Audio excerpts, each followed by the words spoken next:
Today I am going to show you how to set up assets for the LiquidPixel GK cheer files. Um, what you're seeing right now is pretty much what we want to wind up with at the end.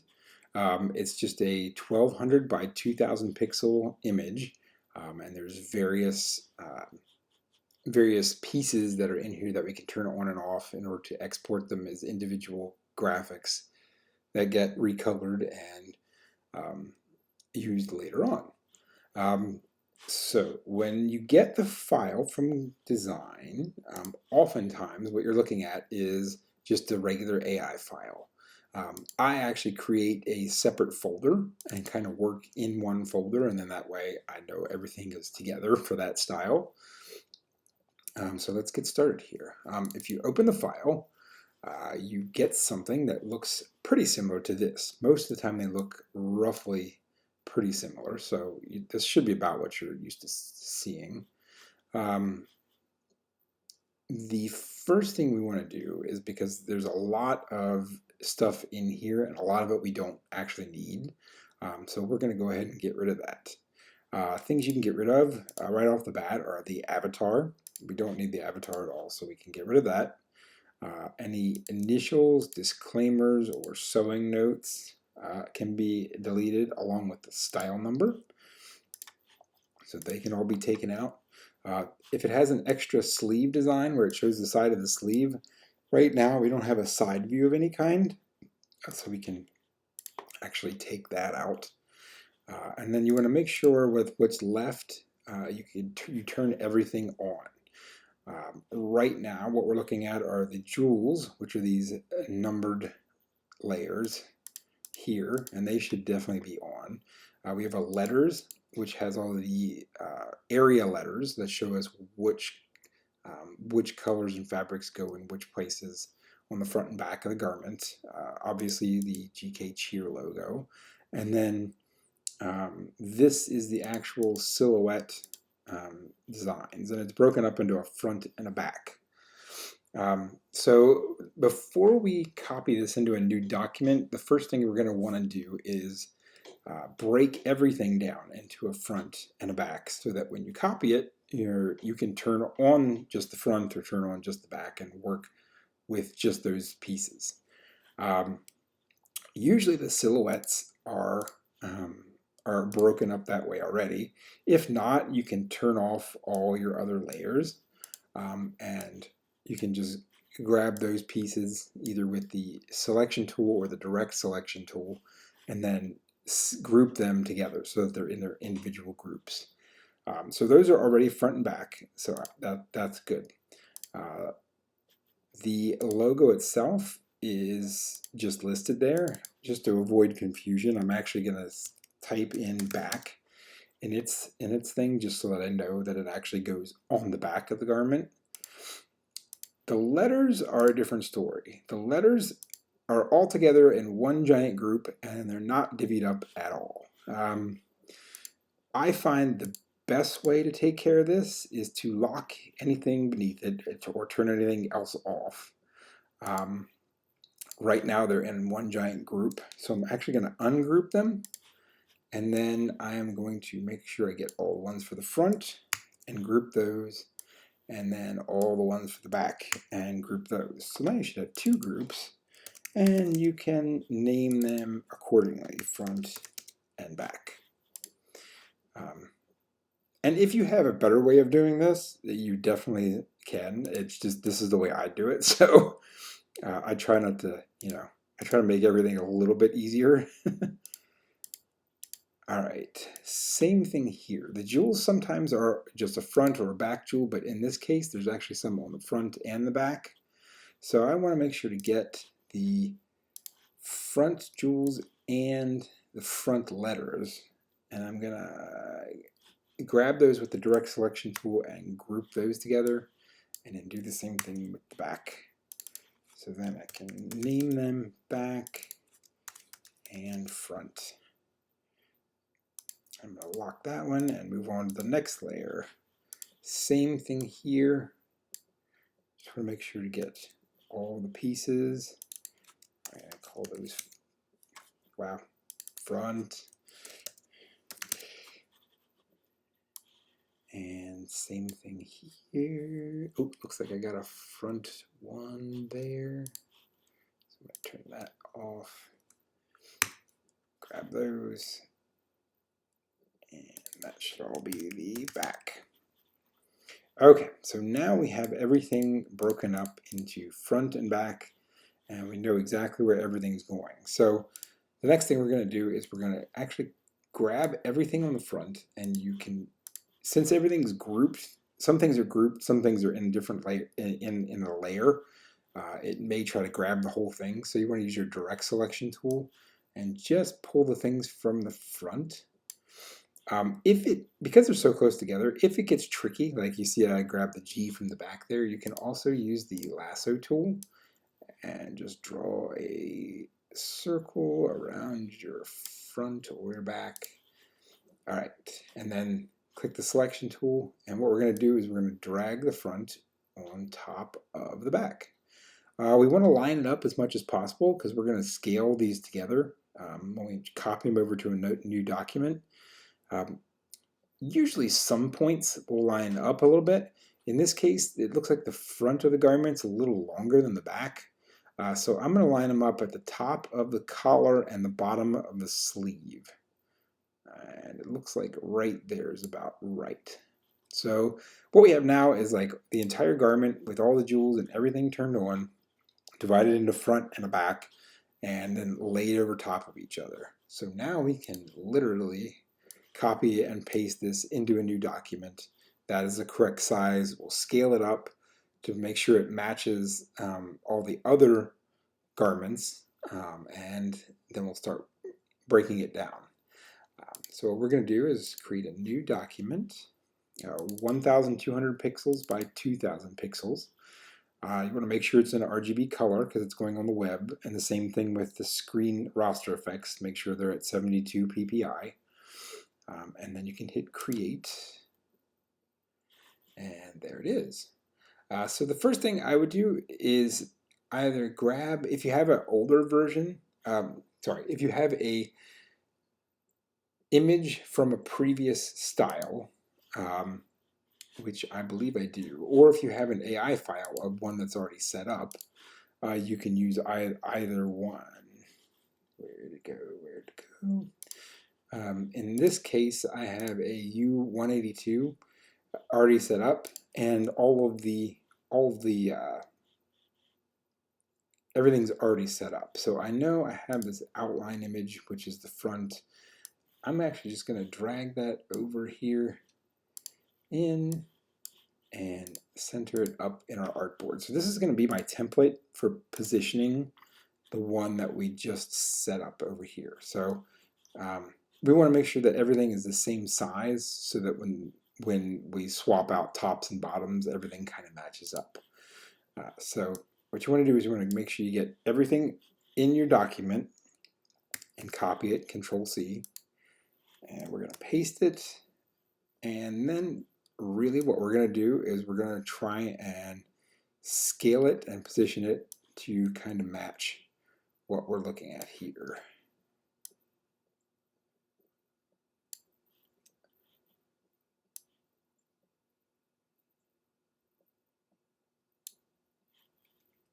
I would like to say that you could use like numbers and make it exactly this or exactly that, but with the way that they build these files and the lettering being in different spots and all that kind of thing, it's really difficult to say that all of them are an exact file size. So I feel like you kind of just have to eyeball it a little bit.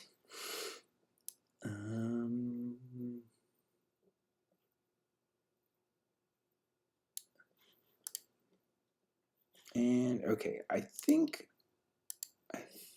overall that looks pretty close. You can see it's matching up at the points here under the arm and at the bottom of the sleeve and at the top of the collar there. So it looks like everything's lining up pretty well. So now I can actually go ahead and get rid of that layer 1 and the linked file because I don't need it anymore because we're just going to work with this style from now on. All right, so we've got everything in a new file and ready to go. The first thing I'm going to do at this point is to save it because my computer has a tendency to crash. We're going to save it in the style folder, and I usually save it as the style number and I usually call it setup file, just because we're using this to kind of set up all of the other images. And then that way we've got something, if we would ever have to change something, or if something gets exported incorrectly, or it becomes corrupted, you've got a place to go back to. So the first thing I think we're going to do is start turning off all of the things that we don't need. The first thing we're really going to do in this is go into the outline layer, this U182L layer, where we've got the outlines of the front and back, and we're going to start coloring those based on the letters. So you can probably turn off the GK logo as well. And then doesn't matter if you want to start with the front or the back or whatever, doesn't matter. I'm going to start with the front in this case. So I'm going to turn off the back. That's the front. There we go. Okay, so you should have a graphic image with just the outline and the letters on there. I'm going to lock the letters layer because I don't want to mess with those at all. And I'm eventually going to delete them anyway. And select the layer with the outlines. Now we're going to use I can't remember what it's called. We are going to use Live Paint to fill in these areas. So you just want to go to Object and Live Paint and Make with that outline selected. And then if you hit K on your keyboard, what it does is it gives you like a little paint bucket. And these boxes, the boxes indicate which color you're currently filling it with. And you can go left and right on your keyboard and select different swatches that are available in your document. It doesn't matter which areas you color with which color. You just have to make sure that you get all the same areas on the front and back in the same color. Meaning that and it doesn't matter if it's subcolors or RGB colors or CMYK colors, because we're going to change everything to black before we export it anyway. So as long as you can easily identify each area, whatever works for you will work. So I just like the subcolors because they're spot colors and they don't change, and I can easily grab them from a menu. You can also just grab colors from your swatch menu, and do it that way. Like I said, either way works just fine. So what we're going to do is hover over the individual areas. Like this is area B, and click on it, and it makes area B that color. It fills that in with a vector shape. So then I'm going to go to, I usually like to go in order to make sure I don't go crazy. So we'll start with area A. We already got area B filled out. And you kind of work your way through the document here. Area C and C. And then we go to area D. Some of these are tricky because they have different sections that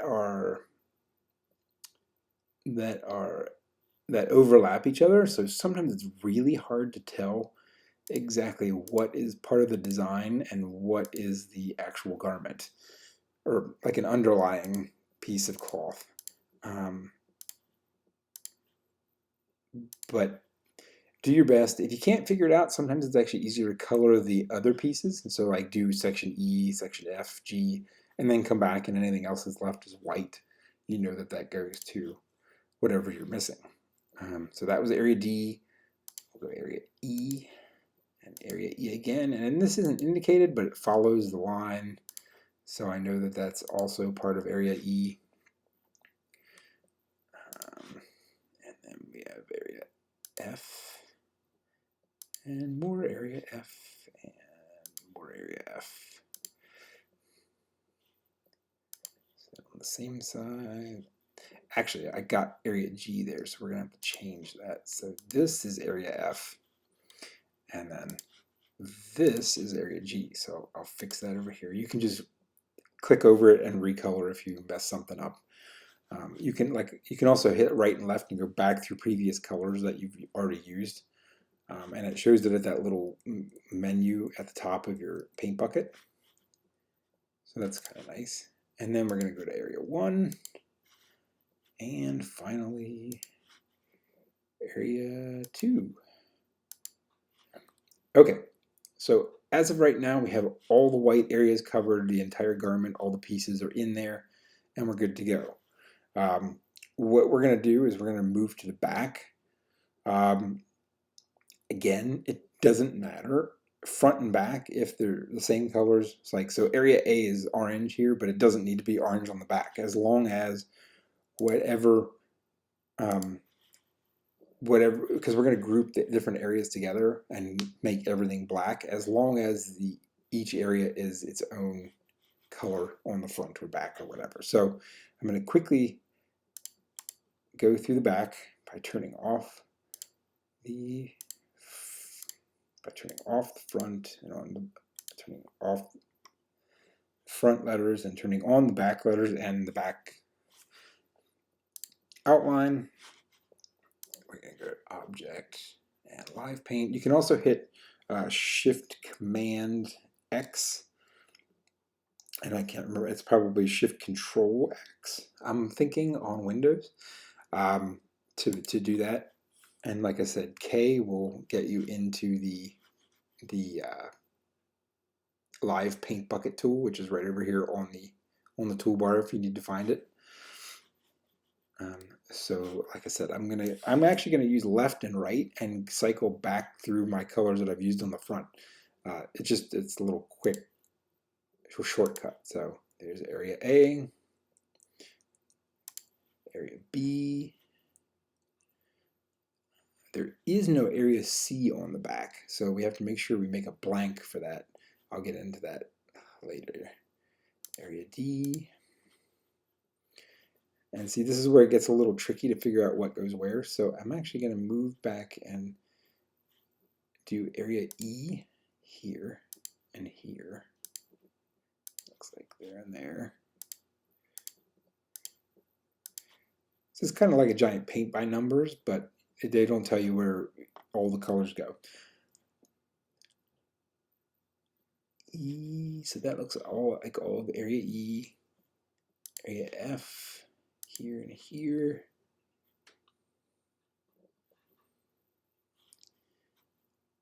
And then area G, here, here, here, here.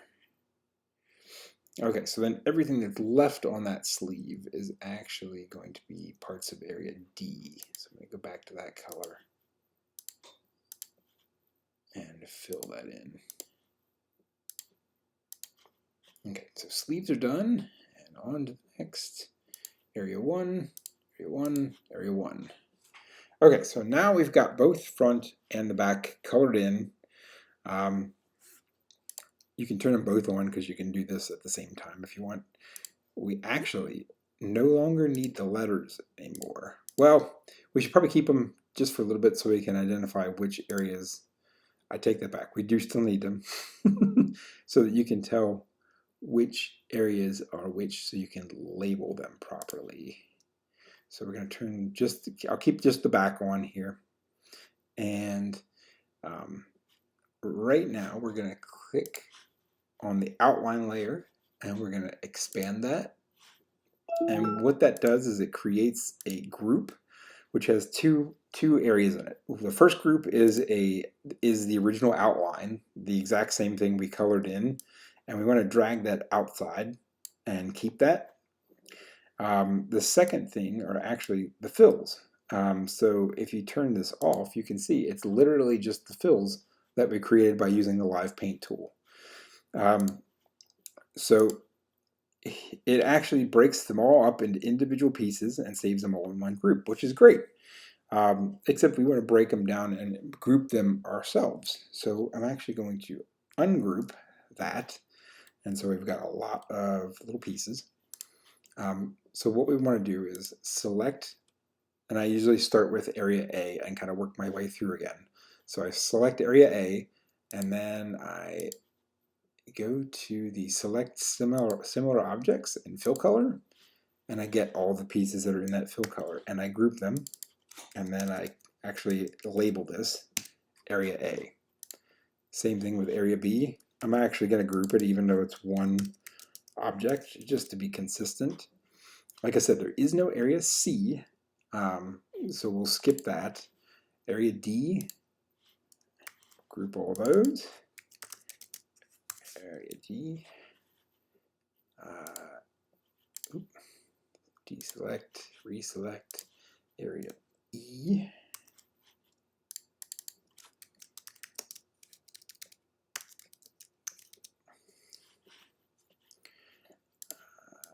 F,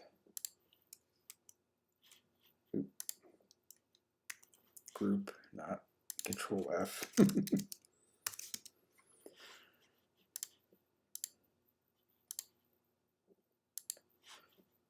Area G,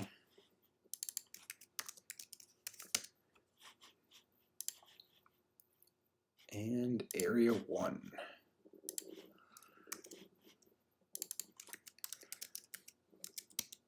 Okay, so now you can see we've literally got the different areas broken down that you can turn on and off in their own groups. I'm going to quick whip through here and do the exact same thing for the front. Usually at this point I would also group these together, both the outline and the fills, in a front or back group. So then that way I can turn the whole front or whole back off.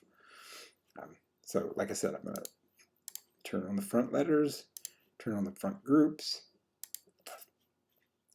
Make sure if you open it up and it says live paint, make sure you go to expand it, and then you've got your individual areas.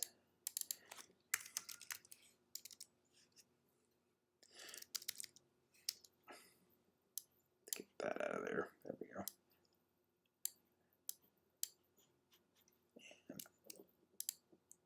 And ungroup that, and now we'll start going through and making our different areas.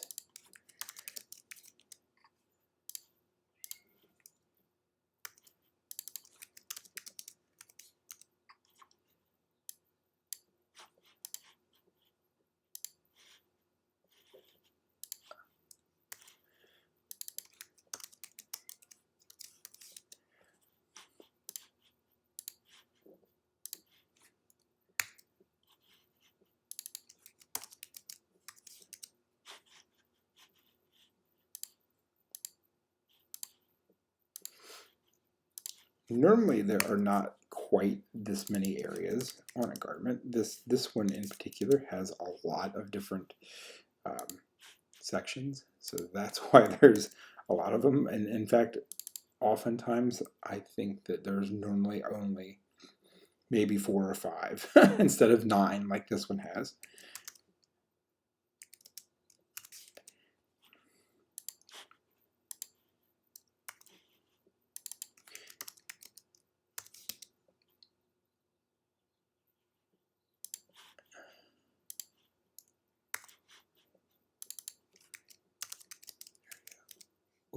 Not area A, area 1.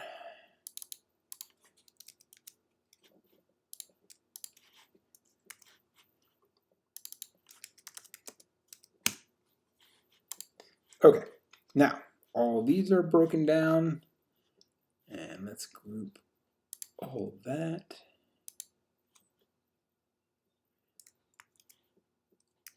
Oop, I don't want the back part of that. There we go. Front. There we go. Okay, so now we've got a front and our back. It's all broken up into sections, and we should be good to go. Now we can actually get rid of the letters. We don't need those anymore. So we're going to delete that whole layer. So now we've got our logo, we've got our front and our back. Now we just want to do the same kind of process for the jewels. if everything went the way it was supposed to when we set up those original files, you shouldn't actually need anything in here other than this group. Let me turn them on so I can show you. So basically, they're just a bunch of dots and then a label with a call out. As long as that's all we need are the dots, so we don't need the call out. So what you can kind of do is go through and delete the call outs and the lines that go with them.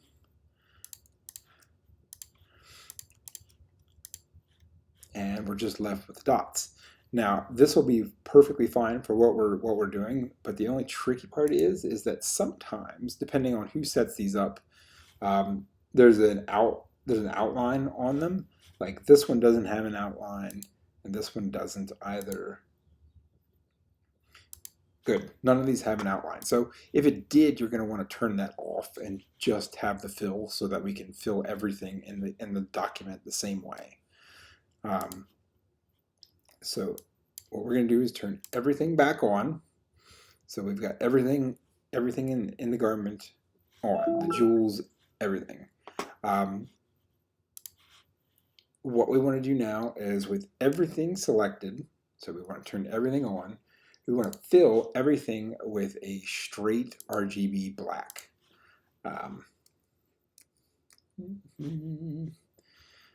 And that may require, yep, so it has to be a 000 RGB black. That just tells the LiquidPixel commands what areas to color and which areas to use as mask and etc. So we want to make sure to do that. Also, oh, I take that back. We actually don't want to fill the outline areas. So if you want to make them as separate, we're going to make those a separate group. So these are the fills, and then these are the outlines. That's the only things we don't want to fill in. So I'm going to select those and turn the fill off. But what we have to do for the outlines is go through and make sure that the outlines are that same RGB black. So see how it's 35, 31, 32? We just want to switch those to that 000. So everything, all the colors in the document are that solid black. So from here, really what we need to do is we'll just go through the process of exporting them as their individual areas. There's a couple ways to do this, and it depends really on your preferences. You can do it one of two ways. You can literally go through and export each area on its own using the file export for screens. So I'll walk you through that real quick, and then I'll show you the other way as well. So in order to do that, you just want to make sure you have just what you need for that particular thing. So for instance, we're gonna export the T925 back as an image, and then the T925 front as an image, and then the J972 back as an image, and the J972 front as an image. The logo will actually go on with the outlines, so you can either drag it in that same layer and get rid of that, or leave it. Doesn't matter as long as you make sure to get it on when you turn on the outlines. So we'll export the outlines, the front and the back. The fills are going to be an area A front, an area B front, an area C front, and so on and so forth. So there's a couple of different ways to do that. The most straightforward way is probably this. So for each of the garment files, so there's a couple different formats. We'll do the outlines first. So the outlines, and we're going to turn off the jewels, turn off the fills, and depending on whether you're doing the front or the back here. So we'll do the front first. So I'm going to turn off the GK logo and the back. Yep. So we've just got the front here. So this image gets exported as a PNG file. And artboards. Okay, so we're going to export this as front.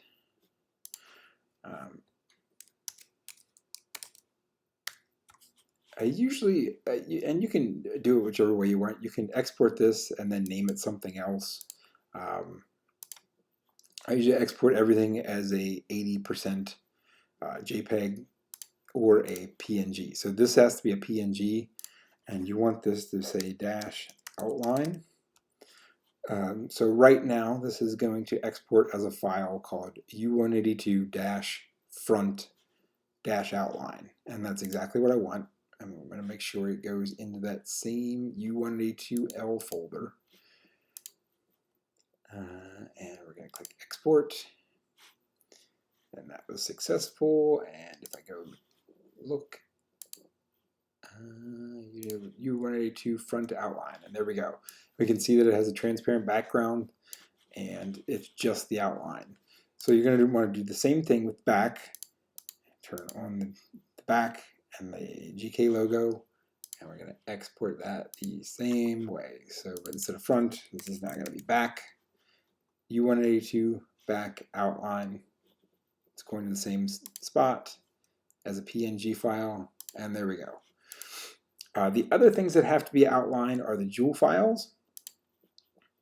So the T925 front and back, the jewel, they need to be exported. So you're going to want a T925 back.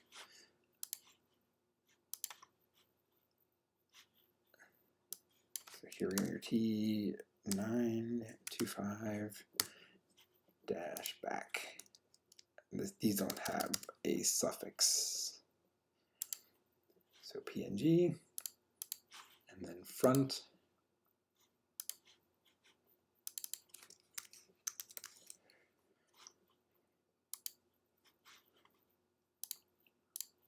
And then we'll go to the next one, J972,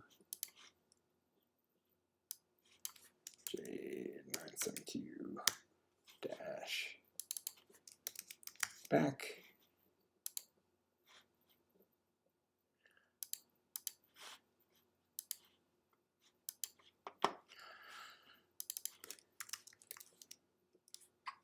J972 front, and all of those are PNG files. So after you get done the jewel files and the outline files, everything else now will get exported as a JPEG.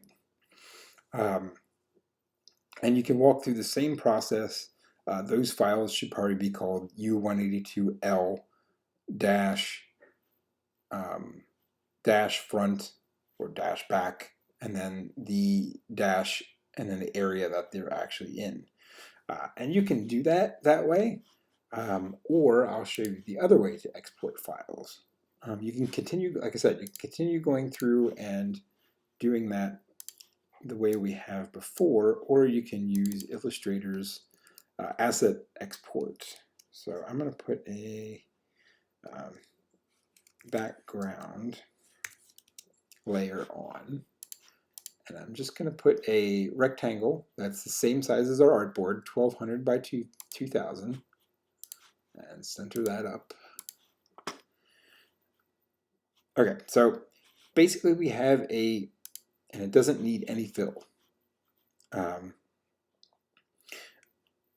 Basically we have a rectangle in there as a placeholder, because when we go to drag these to the asset export, it only uses what you have selected. So if you were just to select, say, this area A back, gotta turn it on first. Come on. Oh, yep, whole thing. There we go. Turn the outlines, turn the fills on. Now we're good.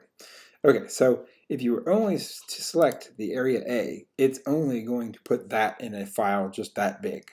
But we want everything to be just as large as the entire, the 1200 by 2000.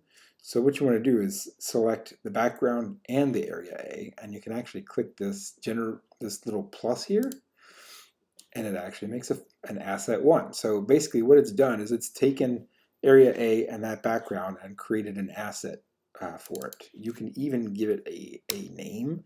So you can say, let's see, that is the back area A.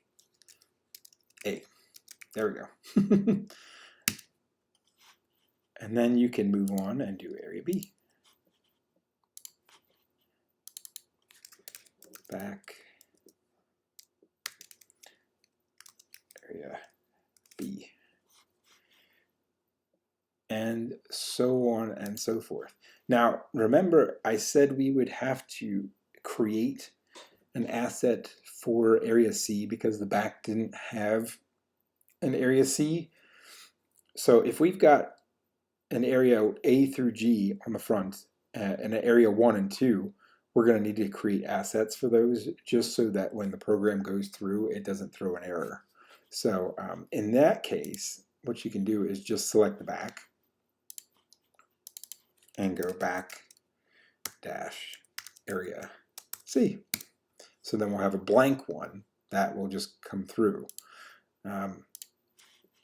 And you can continue adding your best thing about this is you can copy that name and then you can start working through them a little quicker.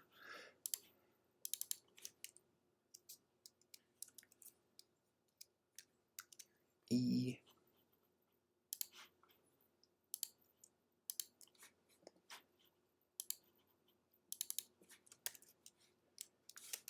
area F,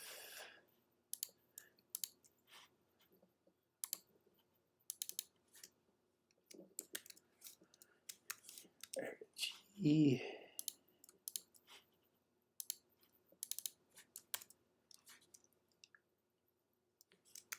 area 1, and again a blank for area 2. And then we're going to want to do the exact same thing for the front. Now in this case it doesn't matter if you've got them all turned on or off. You can actually do this with them all turned on. If you were going to export them individually, you have to turn off all the other areas and just do area A with the background, area B with the background, area C, and so on and so forth. So it's really up to you. I use both methods, honestly, just kind of depends on how I feel at the time generally.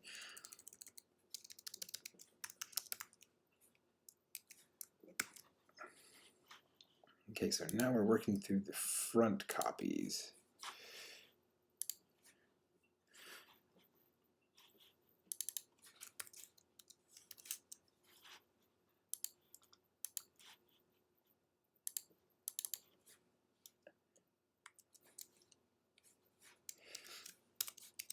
Once again, I don't know everything about Illustrator, even though I know a lot.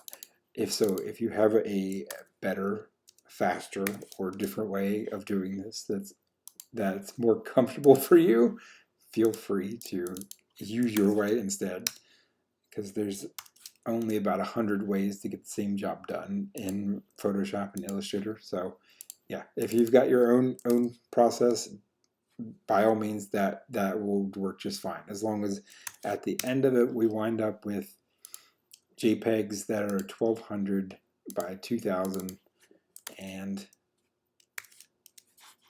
have just these individual areas in them. Area 1 and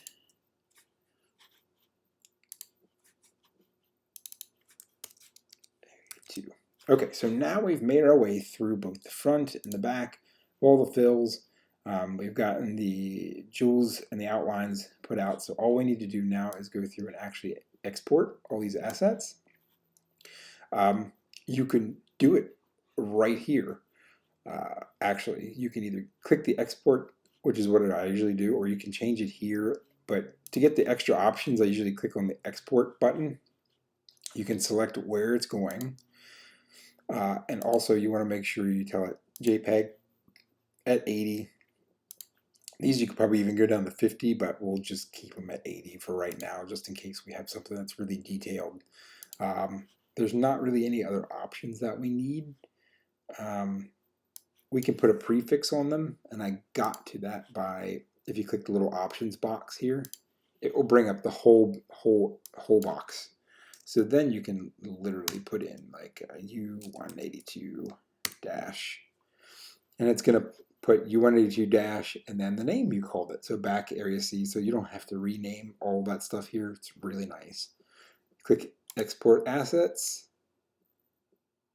and I am hoping that all of them are exported.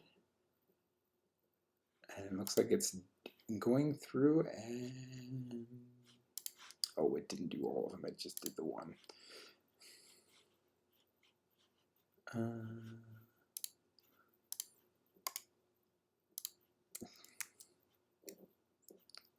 All assets. There we go. Let's try that. You may have to like click around here. I only had one or two of them selected, so it only did the one or two. So now it should do all of them, and it's going to replace that one. And there they are. So you can see white background, 1200 by 2000 with just the black areas highlighted for each of those sections that we made. And this is exactly what we need. And then we've got that one is actually wrong.